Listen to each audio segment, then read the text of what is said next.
3장 10절부터 16절까지 교독하겠습니다.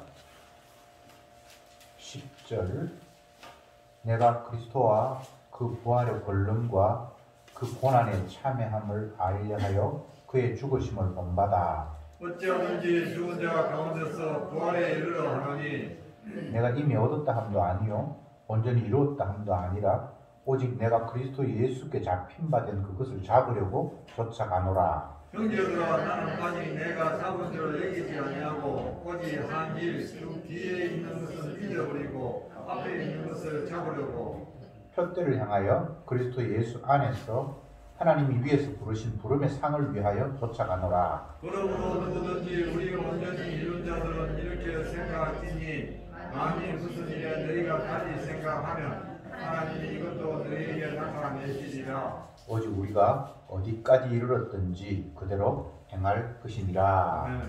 아멘.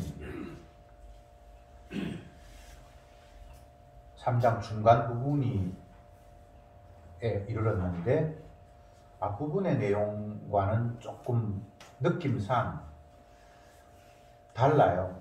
앞부분에는 인간의 행함 자체를 부정하고 거부하고 주님께로부터 온 믿음, 선물, 은혜가 나를 의롭게 했다. 그러니까 율법을 지킨다. 손할례당이라고 했는데 뭔가 할례를 행했다. 내가 노력했다.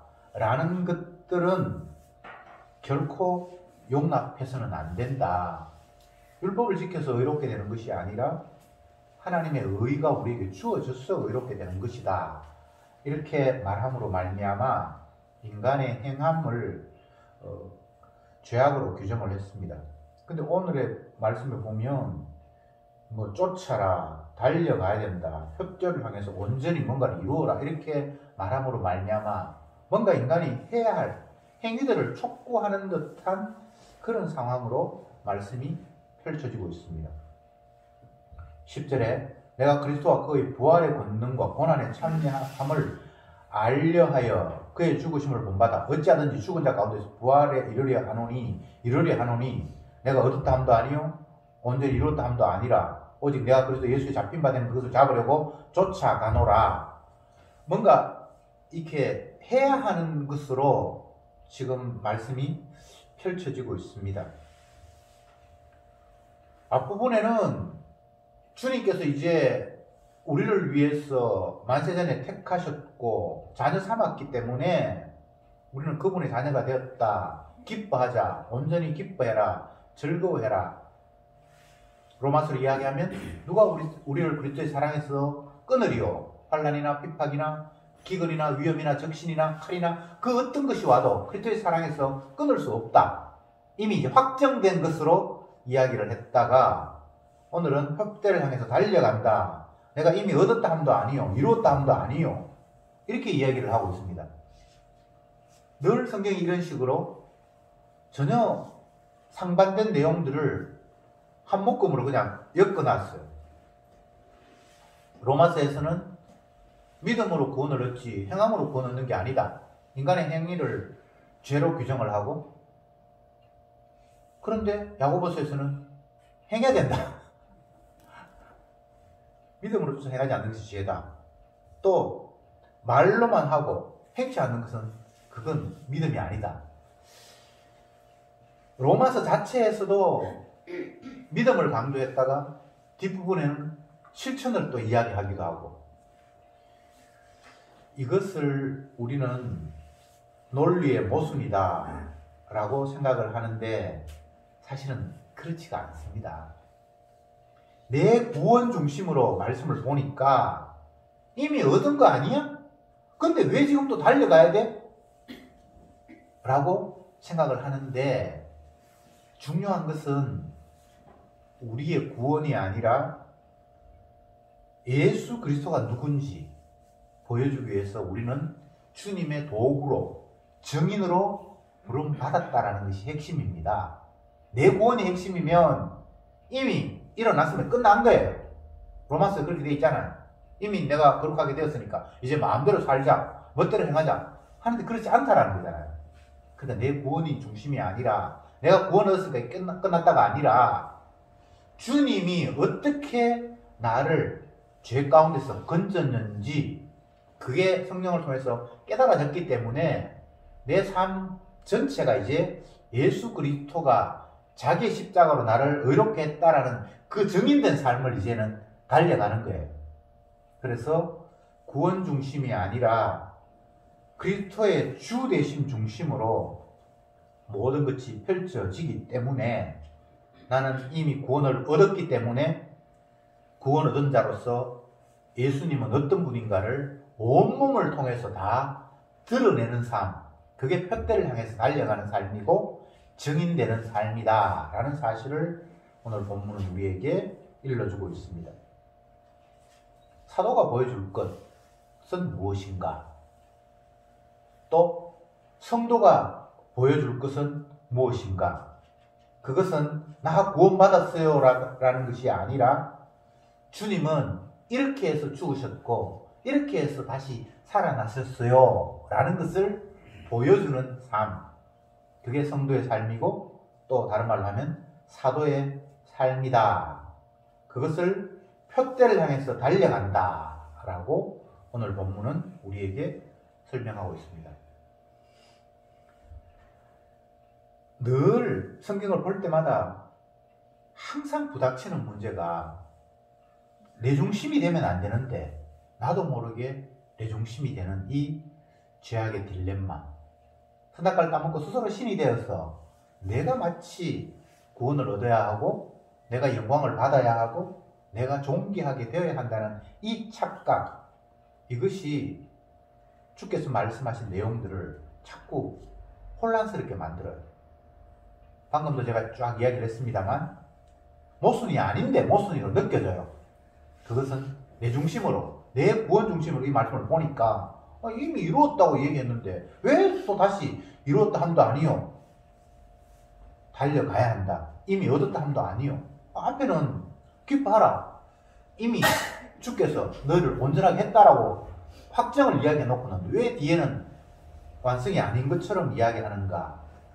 그게 바로 내 구원 중심으로 이 말씀을 보기 때문에 그런 식의 느낌이 주어진다. 자, 우리는 그리스도의 증인입니다.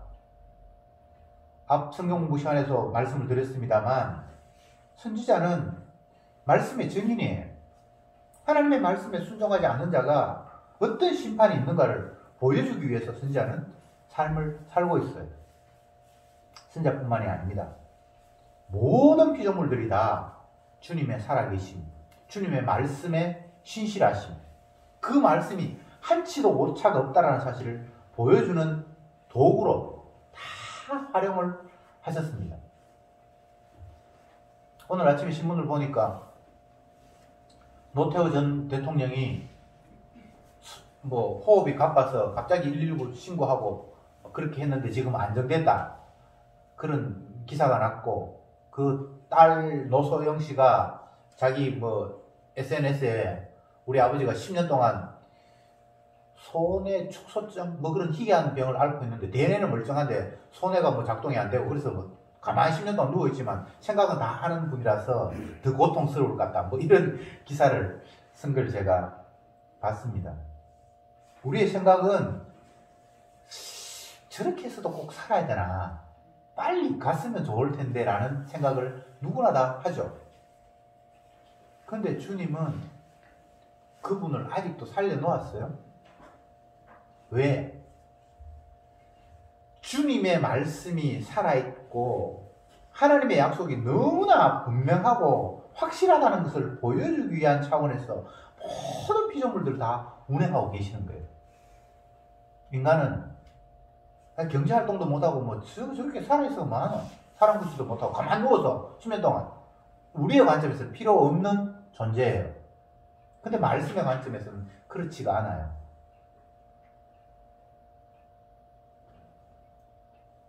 모든 사람은 주님께서 말씀을 신실하다, 말씀이 분명하다는 걸 보여주기 위해서 이 땅에 왔고, 또 그 사실을 보여주기 위해서 다시 주님이 데려가요.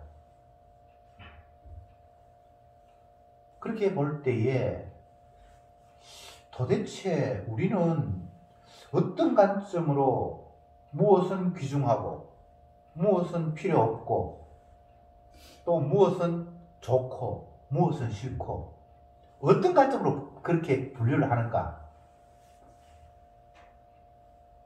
모든 인간들은 예외 없이 다 자기 중심으로 좋고 나쁨을 이야기하지 다른 관점 없습니다.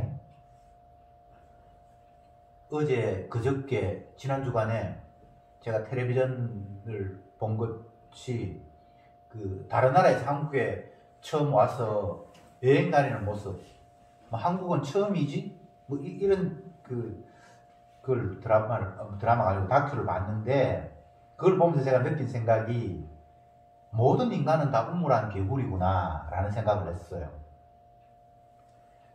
내륙에 살아서 바다를 한 번도 못 본 사람이 한국에 와서 뭐 인천공항에 되면 바다잖아요. 그리고 바다를 보면서 막 감탄을 하고 심지어는 눈물도 흘리고 이런 장면을 봤는데 뭐 30몇 년 동안 살면서 자기 주위에는 바다가 없으니까 한 번도 못 보고 바다를 보니까 너무 신기한 거죠. 그 사람뿐만이 아닙니다. 모든 인간들이 다 우물한 개구리예요. 자기가 경험하고 본 것이 얼마나 겠습니까? 이 넓은 우주 속에서 내가 보고 느끼고 경험하고 했던 것은 지극히 작은 0.0001% 지구 가운데 지금 뭐 85억이라고 하는데 85억분의 1이 나의 경험이고 나의 삶이고 내 영역이잖아요. 그럼 나머지는 다 미지의 세계고 모르는 부분이잖아요. 근데 우리는 마치 다 아는 것처럼 착각을 하죠. 좋고 나쁘고의 기준이 이 세상을 만드시고 주관하시는 그분의 관점이 아니라 85억 분의 1밖에 안 되는 작은 내 관점에서 좋고 나쁨을 이야기하고 있잖아요. 그렇지 않습니까? 다른 사람은 그게 전혀 싫지 않은데 나는 싫어. 같이 음식을 먹는데 4명이서 같이 음식을 먹는데 한 사람은 맛있다 그러고 한 사람은 맛없다 그래요. 그게 다 내 중심이잖아요. 지금 제가 말씀을 드리려고 한 것은 나도 모르게 세상을 내 중심으로 판단하고 하나님이 주신 말씀마저도 내 중심으로 이해하고 있다는 걸 제가 말씀을 드리는 거예요. 내 구원이 하나님의 목적이 아니에요. 내가 천국 갔는가? 내가 이미 천국의 백성이 되었는가? 그러면 다시 천국 백성에서 떨어져서 지옥 갈 수 있는 환경은 아닌가? 그런 내 마음 중심으로 성경을 보니까 항상 무엇은 일어나는 것 같고 앞에는 이렇게 얘기했는데 왜 뒤에는 이렇게 얘기하지? 라는 생각을 갖게 되는 거예요. 그런데 창조주의 중심으로 보면 하나도 모순된 게 없어요. 모든 피조물들은 창조주의 영광을 위해서 지어졌고 주님이 자기가 내뱉은 이야기, 언약이죠? 그것들이 얼마나 빈틈없이 온전히 이루어져 가는가를 보여주는 세상이에요. 그것 외에 다른 세상은 없습니다. 우리 예수님 믿는다 그러는데 예수님을 본 적도 없고 믿을 방법이 없어요. 그러니까 사람들이 상상을 하죠. 예수님이 피조물로 이 땅에 오셨고 이스라엘 사람들처럼 똑같이 사셨고 33년 동안 사셨으니까 그런 예수님의 모습을 그리면서 그렇지만 이분은 사람은 아니고 하나님이지. 그래서 어떤 사람은 꿈에 예수님 봤다 그러기도 하고 근데 예수님을 섬기는 방법은 그런 것이 아니라 그분이 하신 말씀을 있는 그대로 귀중하게 받아들이는 게 예수 믿는 거예요. 그 방법 말고는 다른 예수 믿는 방법이 없어요. 머릿속에 상상한다고 해서 그런 예수님을 존경한다고 해서 되는 게 아니에요. 천주교에서는 십자가에 못 박혀 달리는 예수님 형상을 집집마다 이렇게 걸어 놓잖아요. 그러면서 거기에 이렇게 절하는 사람이 있는데 그건 예수 믿는 게 아니에요. 예수는 이미 우리 곁을 떠나버렸어요. 형체도 모양도 없어요. 근데 예수 믿는 방법은 뭔가? 말씀이 육신이 되었다라고 이야기하시는 의미는 무엇인가? 예수님이 말씀이고 말씀이 예수님이에요. 그래서 말씀을 말씀 그대로 약속을 약속 그대로 받아들일 때 그게 예수님을 섬기는 거고 믿는 거예요. 그거 말고 다른 방법이 없어요. 하나님의 말씀이 살았다라는 것이, 말씀이 살았고 운동력이 있다라는 것이, 지금도 주님이 살아셔서 말씀으로 우리를, 세상을 다스리고 있다는 의미예요. 성경의 말씀이 너무 방대하고 많잖아요. 근데 이게 다 주님의 자기 자신을 나타내 보여주고 있어요. 자기 계시예요. 자기 전명이에요. 끝없이 자기 백성에게 나 살아있어. 내가 지금도 약속대로 움직여 가고 있잖아. 성령의 은혜가 오면 우리 눈에 보이는 모든 상황들이 겉으로 드러나는 그림자의 모습을 보는 것이 아니라 그를 움직이고 모든 것들을 다스리시는 주님의 약속이 읽혀지는 거예요. 그래서 주님께서 살아계시는 게 확실하구나. 주님의 말씀하신 것들이 하나도 빈틈없이 그대로 성취되어 가고 있구나. 만물이 주에게서 나오고 주로 말미암고 주에게로 돌아간다고 했는데 지금도 그 과정이 우리 눈에 환하게 보여지는구나. 이렇게 될 때에 그는 주님과 임마누엘 동행하는 사람입니다. 하나님이 없지만, 내 눈에 보이지 않지만 임마누엘을 하신다고 했으니까 있는 것처럼, 내 오른편이나 왼편에 있는 것처럼 내가 손잡고 다녀야지. 진짜 이런 사람이 있어요. 말씀이 안 믿어지니까. 그렇게 해서 아무것도 없는데 있는 것처럼 하면서 이렇게 손을 하면서 다니는 사람이 있다고요. 그게 임마누엘이 아니에요. 말씀으로 함께 하시죠. 말씀으로 역사하시죠. 그리고 말씀이 나를 움직여가고 인도한다는 사실이 온 몸으로 느껴지는 거죠. 진짜 임마누엘이 맞구나. 신앙생활이 어렵다라고 하는데 자기가 하려고 생각하니까 어렵죠. 주님이 나를 증인으로 사용하시고 그 증인의 모습은 긍정적인 모습, 부정적인 모습을 다 담고 있어요. 내가 하나님의 말씀을 믿지 못하는구나 라는 것들도 삶에서 계속해서 표출이 되고, 그런 가운데 또 믿음이 선물로 와서 그렇지, 주님만이 전부이지 라고 또 깨달아지고, 크게 나누면 죄인된 내 모습과 이런 죄인을 용납하신 주님의 사랑이 같이 섞여서 우리에게 다가오는 거예요. 그거 말고 다른 게 없어요. 성령의 은혜는 나를 죄인으로 폭로시키는 것과 또 이런 죄인을 위해서 주님이 대신 저주받으심으로 말미암아 나를 의롭게 하신 그 용서와 받아주심, 용납하심이 뒤섞여서 그냥 우리를 이끌어 가시는 거예요. 오늘 본문에서 10절에 내가 그리스도와 그의 부활의 능력과 그 고난의 참여함을 알려하여, 이렇게 되어 있죠. 여기서는 죽음과 부활입니다. 죽음이 없으면 부활이 없잖아요. 이걸 내가 알게 하도록 주님께서 앞으로 나의 삶을 이끌어 가신다는 거예요. 다른 삶은 없어요. 예수님이 하신 말씀이 좁은 길로 가라. 넓은 길로 가는 사람들은 길이 편하고 좋아서 많은 사람들이 그 길로 따라가는데 그 길은 멸망의 길이다. 그러나 좁은 길, 좁은 문으로 가는 사람들은 없다. 길이 험악하고 어려워서 아무도 걸어가는 길이 없다. 근데 그 길에는 생명이 있다. 이렇게 말씀하시면서 예수님 자기 자신을 좁은 길이다, 좁은 문이다 라고 말씀하셨어요. 자기 백성은 자기가 가는 길을 그대로 가서 본인이 계시는 그곳에 도달하도록 하시는 것이 주님의 뜻이에요. 바울은 지금 그 이야기를 하고 있습니다. 주님이 가신 그 길을 내가 그대로 따라갈 수밖에 없다. 그게 본인이 따라가는 것이 아니고 주님께서 그것으로 자기를 인도하신다는 거예요. 그래서 그것이 결국은 증인된 자기의 모습을 온 성도들에게 보여주는 것. 그래서 나 이미 구원 얻었습니다. 이제는 내가 할 게 없습니다. 그냥 즐기고 마십시다. 로마서에 그런 말씀이 있잖아요. 이미 내가 구원 얻었으니까 이제 죄로부터 용서받았으니까 더 이상 뭐 내가 할 일이 뭐 없잖아. 먹고 마시자. 근데 성도는 그럴 수가 없다는 거죠. 그런 관점에서 보면 아직도 나는 다 이룬 것이 아니야. 다 도달한 곳이 아니야. 계속해서 목적지를 향해서 달려가야 돼. 이것은 자기 구원 중심이 아니라고 했잖아요. 주님께서 그를 정인으로 사용하시고 주님이 가신 그 길을 따라가게 하시는 자 중에 내가 있기에 주님 가신 그 길을 향해서 달려갈 수밖에 없다.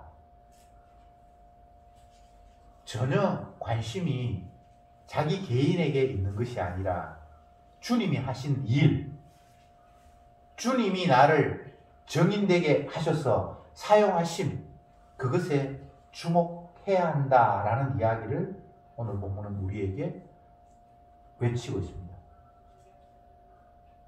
나 아닌 주님, 내 구원 아닌 주님의 일하심. 관심이 보통 사람들이 가지고 있는 것과는 전혀 달라요. 성령의 임하심, 주님의 말씀에 사로잡힘이 아닌 상태는 모두가 다 자기 중심이죠. 이렇게 하나 저렇게 하나 다 자기 유익이죠.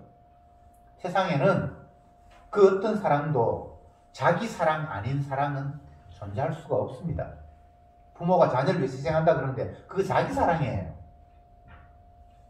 그런데 성령께서 임하셔서 주신 사랑은 자기를 돌아보지 아니하고 이렇게 돼 있어요.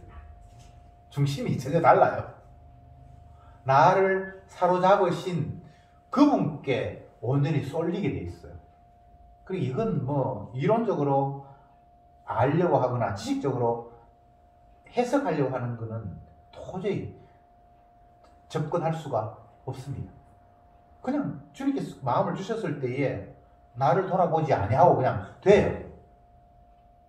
그냥 주님이 보인다는 게 눈으로 본다는 게 아닙니다. 그분의 약속이 내 앞에 보이고 그분 중심으로 모든 것들이 이루어져야 된다는 것에 너무나 당연함. 아멘.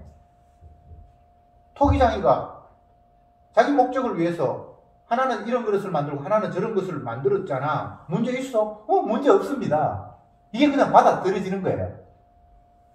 한 사람은 소경으로 만들었고 한 사람은 눈뜨게 만들었고 한 사람은 이렇게 만들고 한 사람은 저렇게 만들었고 근데 만들어진 내 입장에서 다른 만들어진 사람과 비교하면서 내가 낫나 네가 낫나라는 이런 내 중심이 아니라 토기장의 입장에서 필요하니까 이렇게도 만들고 저렇게도 만들었고 아멘 아멘.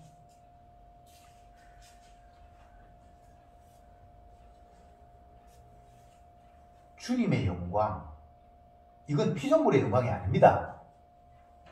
주, 그분이 주라면 그분이 원하는 대로 하시는 게 당연합니다. 그런데 종이 왜 내 입장, 내 권리, 내 상황을 자꾸 거기에 개입을 시키냔 말이죠. 나는 은혜 줄 자에게 은혜 주고 긍휼히 여길 자를 긍휼히 여긴다.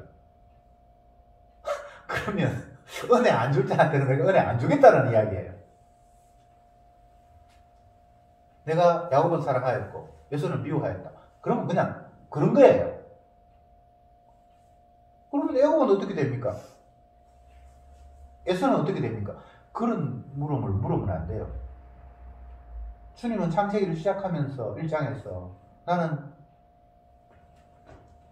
아벨의 제사는 받고 가인의 제사는 안 받았다. 이렇게 펼쳐지잖아요.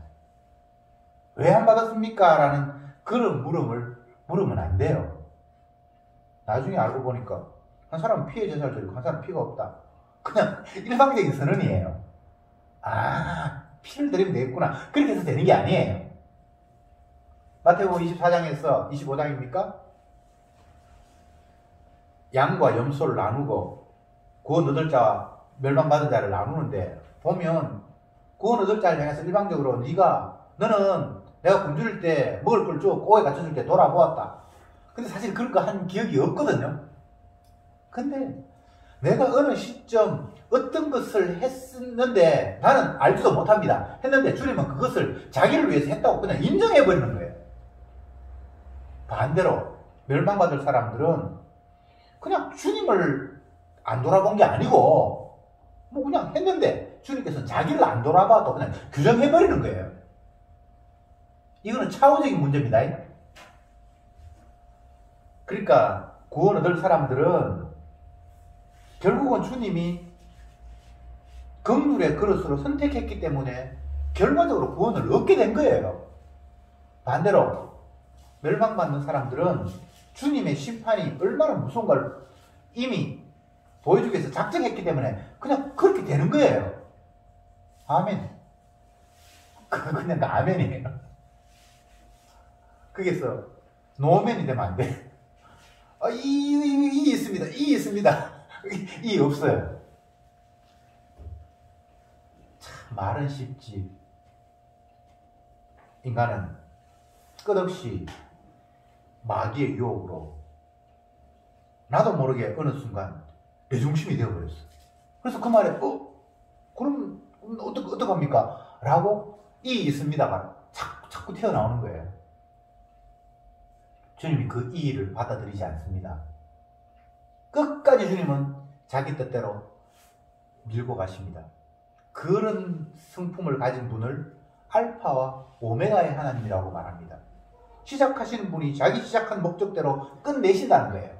중간에 절대 바뀌는 거 없습니다. S가 야곱 되고 야곱 S 되는 방법이 없어요. 가인이 아벨을 보고 저 재산은 받네. 이제 나도 저렇게 드려야지. 그렇게 한다고 해서 되는 게 아니에요. 한 사람은 버림받기로, 한 사람은 구원 사랑받기로 결정이 됐기 때문에 그냥 그렇게 되는 거예요. 이 너무나 명쾌한 하나님의 일하심이 성도에게만 감사가 돼요. 성도 아닌 사람에게는 너무나 화가 나는 일이에요. 예수님이 십자가 지셨다는 일이 성도에게는 은혜롭게 들리지만 성도 아닌 사람에게는 미친 소리로 들리는 거예요. 지금도 예수님의 십자가의 사건을 많은 사람들이 구구하게 해석을 해요. 오늘날은 사람을 십자가에 매달아 죽이는 그런 형벌은 지금 없어졌는데 수십 년 전까지만 해도 그런 모습이 있었다고 해요. 그런데 대부분의 그 십자가의 형틀은 사람을 가장 잔인하게 살해하는 방법 중에 하나예요. 우리나라에는 능지처참이라는 게 있었어요. 들어봤죠? 말을 4마리 정도 묶어놓고 사람의 사지, 팔 2개, 다리 2개를 해가지고 다른 방향으로 확 이렇게 가도록 해요. 그러면 온몸이 사지가 찢어지겠죠, 그죠? 우리나라에서는 가장 잔인한 방법이 능지처참이라는 그런 방법으로 사람을 죽이는데 그런 것과 똑같다고 생각하면 돼요.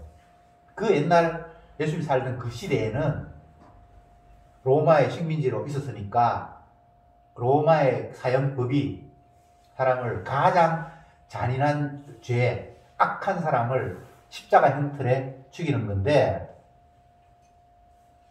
그런데 예수님은 인간들이 봤을 때 가장 미운 능지처참을 해야 할 대상이었던 거예요. 그래서 그런 모습으로 죽였어요.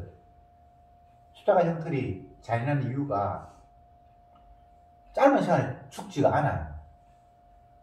가장 고통스럽게 죽이는 방법 중에 하나가 십자가에 매다는 거예요. 그 십자가만 이야기를 하면 얼마나 인간이 예수님을 싫어해서 미워해서 그냥 뭐 총을 쏴서 죽이다지 목매가 죽다지 그러면 간단한데 그런 것으로 죽이기에는 너무 미운 대상이에요. 그래서 가장 잔인하고 고통스러운 방법으로 예수님을 죽였다라는 것이 십자가예요. 그만큼 우리는 인간들은 예수님을 미워하고 싫어했다는 이야기예요. 지금도 변함이 없습니다. 우리는 본성적으로 예수님을 싫어할 수밖에 없어요. 왜?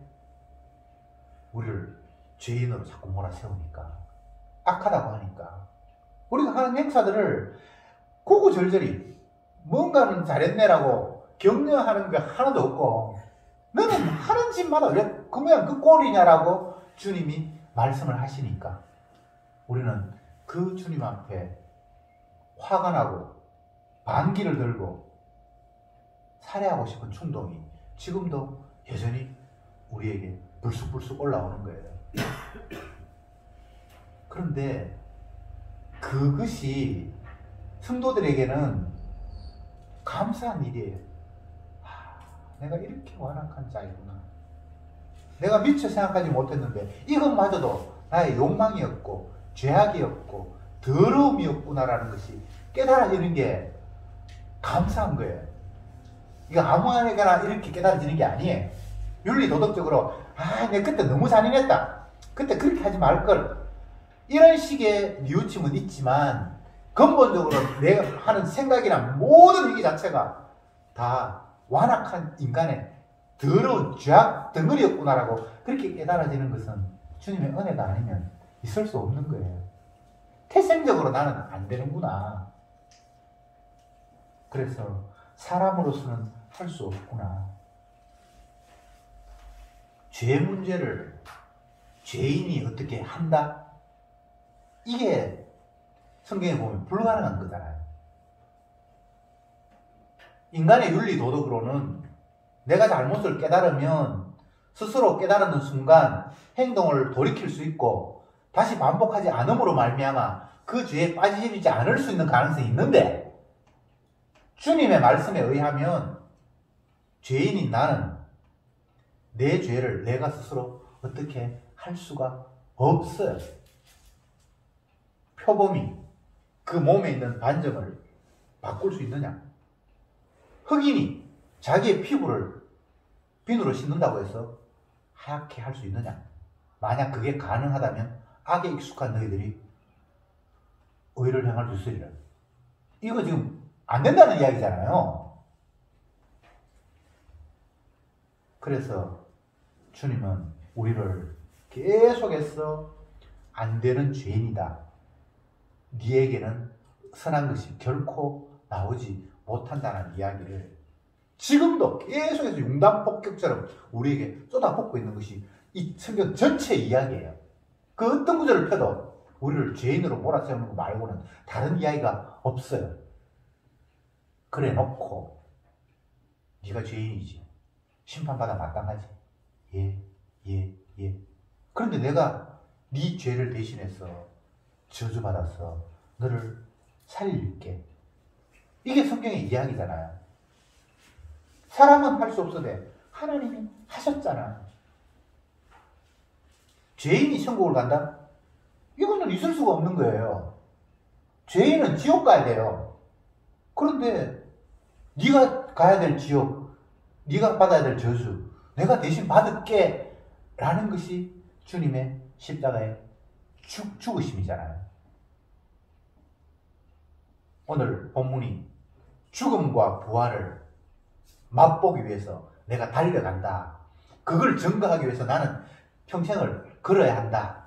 이 성도들에게 너희들도 그런 삶을 살 수밖에 없다는 이야기를 지금 하고 있는데, 그건 내 구원 그런 문제가 아니고 주님이 십자가에 죽으시고 부활함으로 말미암아 그 죽음과 부활에 함께 한 묶음이 된 성도는 같이 죽고 부활하게 된다는 이야기를 바울은 하고 있는 겁니다. 내가 하는 게 아닙니다. 주님과 한 묶음이 되었어요. 그래서 나도 모르게 주님의 죽음에 동참하게 되고 나도 모르게 주님이 다시 살아나심에 살아나는 것이 성도라는 거예요. 우리가 어떻게 할 수 있는 게 없어요. 내가 뭘 어떻게 내 스스로를 죽입니까? 자살하는 이야기 아니거든요. 그런데 나는 날마다 죽노라 라고 바울은 또 그렇게 이야기하고 있어요. 성도는 날마다 죽어요. 어떤 의미입니까? 하나님의 말씀 앞에 내가 죄인으로 드러나서 심판받을, 저주받을 사람이라는 사실들이 날마다 깨달아지는 그 상태가 죽음이에요. 그런데 그렇게 깨달아지고 난 이후에 주님의 십자가가 그게 다시 투입됨으로 말미암아 나를 살리는 거예요. 죄에서 살리는 거예요. 지난주 본문에서 9절에 그렇게 나타나 있잖아요. 그리스도를 믿음으로 말미암아 의를 받았다.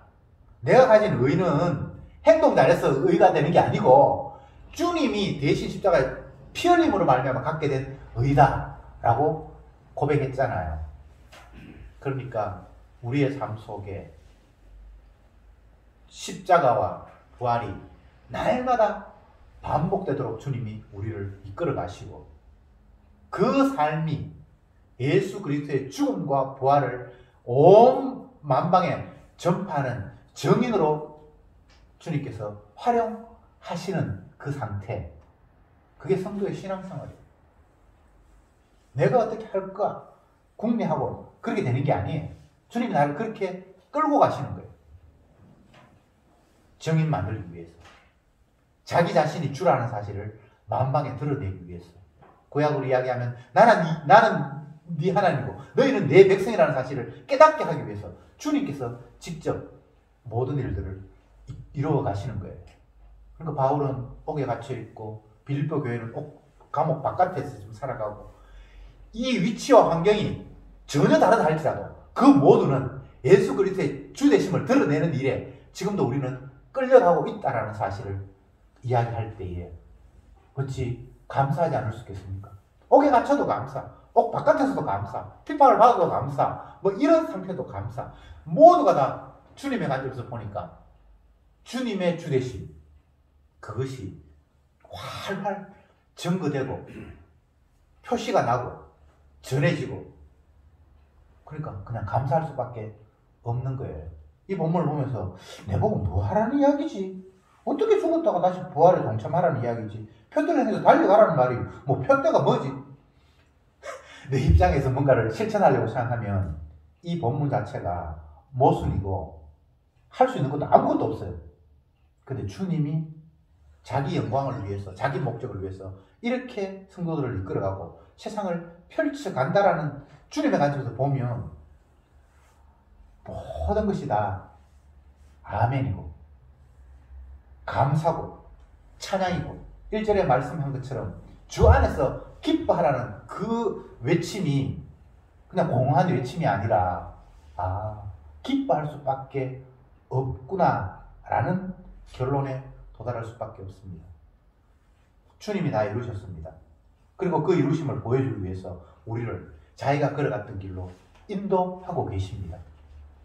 그 외에 다른 삶을 자꾸 머리에 염두에 둔다든지 나는 이렇게 됐으면 좋겠다라고 계속 내 꿈, 내 희망을 만든다면 그건 다 마귀의 장난이에요. 내 꿈, 내 희망 없습니다. 주님의 가시는 삶, 그것을 성도들에게 제어하는 것 말고는 우리의 삶은 없습니다. 그래서 단 한 순간도 우리는 감사 찬양하지 않을 순간은 없습니다. 기도합시다.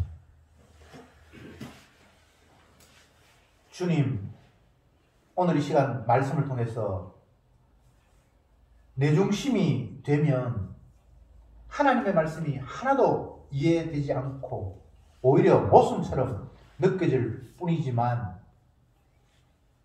주님의 관점에서 바라보면 모든 것들이 아멘이고 주께서 당신의 영광을 위해서 지금도 부지런히 어리석은 우리들을 증인으로 활용하고 계시고 십자가에 죽으시고 다시 부활하신 주님의 그 코스를 우리들에게 그대로 실현해 가신다라는 사실을 말씀을 통해서 확인했사오니 나의 삶, 내 목적이 아니라 예수 그리스도의 그 가신 좁은 길, 그 길이 우리를 이끄시는 주님의 길이라는 사실을 날마다 감사하면서 주님의 주심을 찬송하는 자들이 되게 해 주옵소서. 예수님의 이름으로 기도드립니다. 아멘.